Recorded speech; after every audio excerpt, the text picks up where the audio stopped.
What up, what up, what is up? What's going on, guys? Your boy GS. Welcome back for another Madden 25 online ranked match. And today, we have the Tennessee Titans going up against the Dallas Cowboys in Buffalo Stadium. Why? Because I have the choice to choose a stadium, and I chose a different location for this game. So, Cowboys have such an explosive offense. Weapons all over the place. I don't even need to get into detail on who, where, what. Just weapons all over the damn place. DeMarco Murray is an absolute glitch. He is by far the number one, option I'm trying to stop here.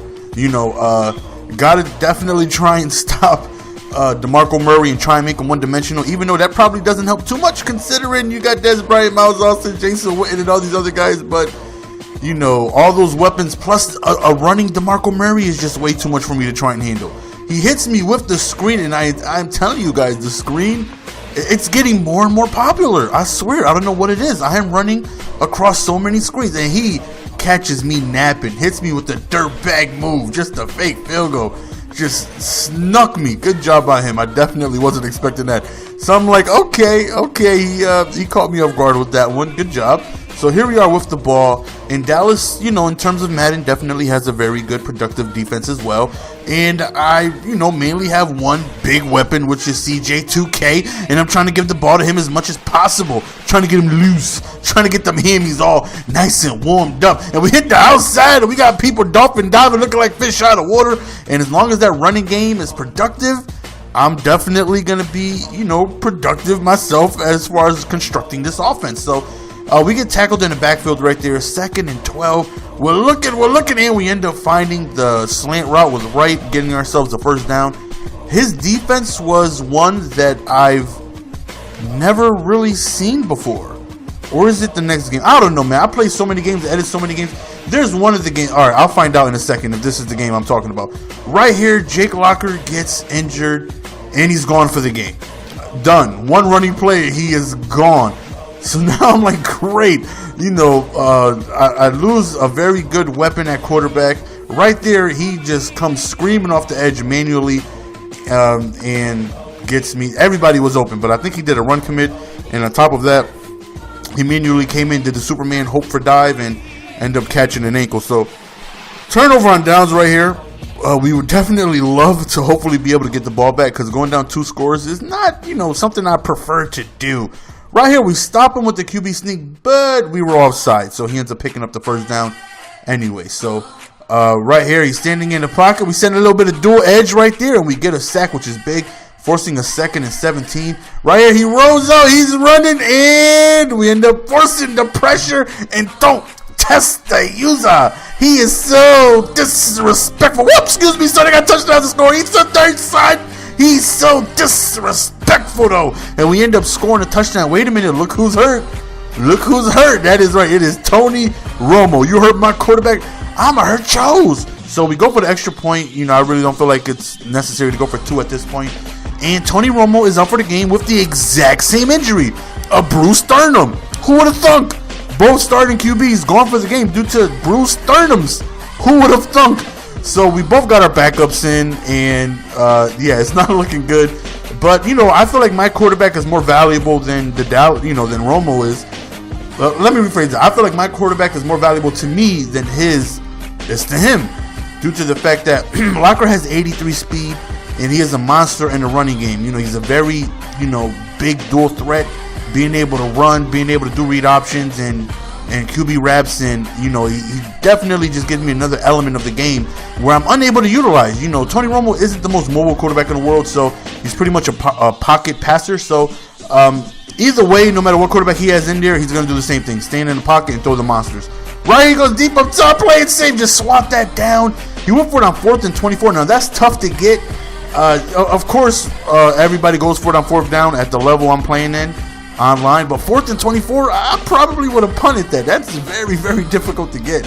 Right here, Wright drops the ball, forcing a 3rd and long, and we desperately need this first down, or at least get in field goal range. So we roll out, and we get hit as we throw the ball, and I think this is too far for a field goal. I don't even want to take a chance. So we're looking. What do? We hit him with the skinny, though. No, we don't. Washington had the ball for a split second, then drops the ball. So now we are back on defense, and He hasn't been running the ball too much. Thankfully, the few times that he has, we've done a decent job of limiting him. Right here, hits me with a play action. Oh no, so we always pass commit. So we get the sack. 3rd and 11, we try to play a little bit of coverage, and it fails us. He picks up the first down, and he's already in field goal range. So that right there sucks. So hopefully we can try and limit him to a field goal. So right here, he ends up dumping it off to Murray, getting a few yards.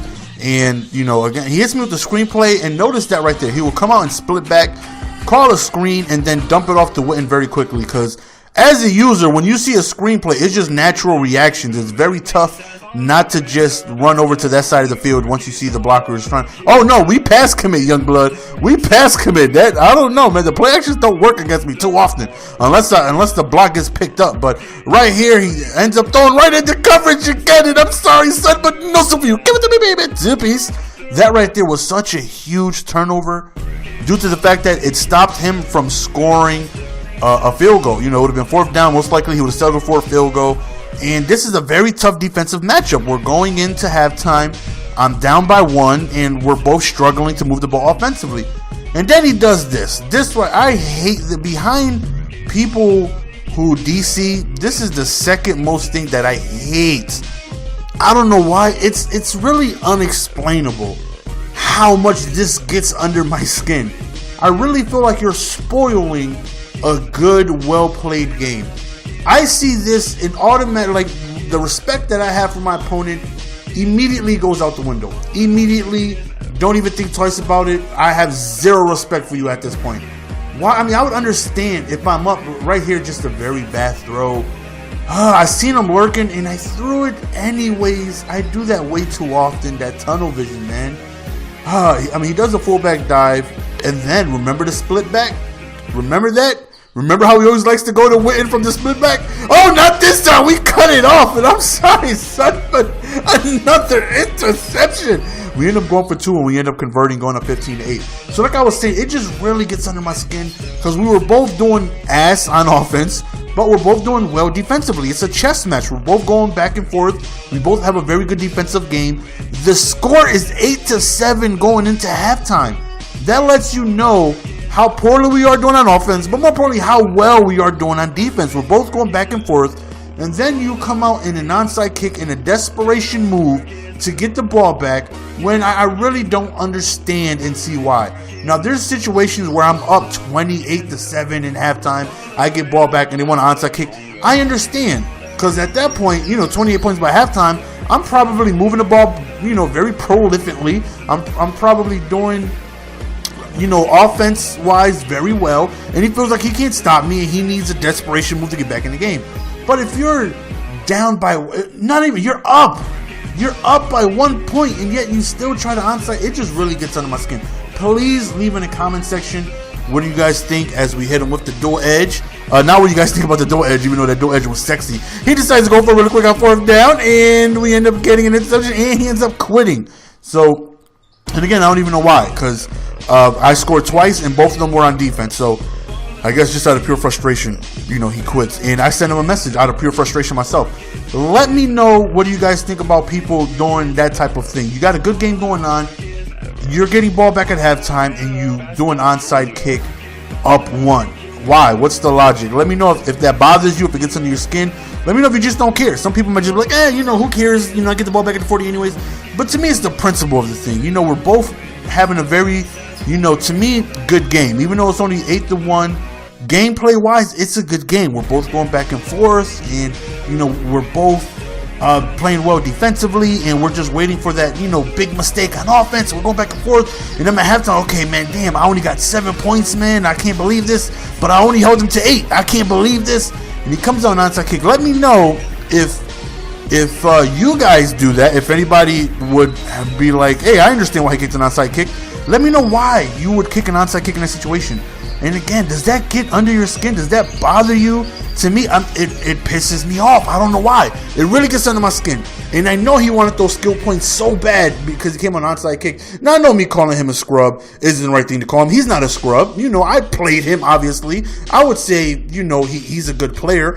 But it just gets under my skin to the point where I know he wanted those skill points, and I took it from him, and I called him a scrub, just hoping he gets upset. You know, let me know in the comment section if that bothers you as much as it bothers me. That's the end of the game, guys. I'm out. Peace. Give it to me, baby.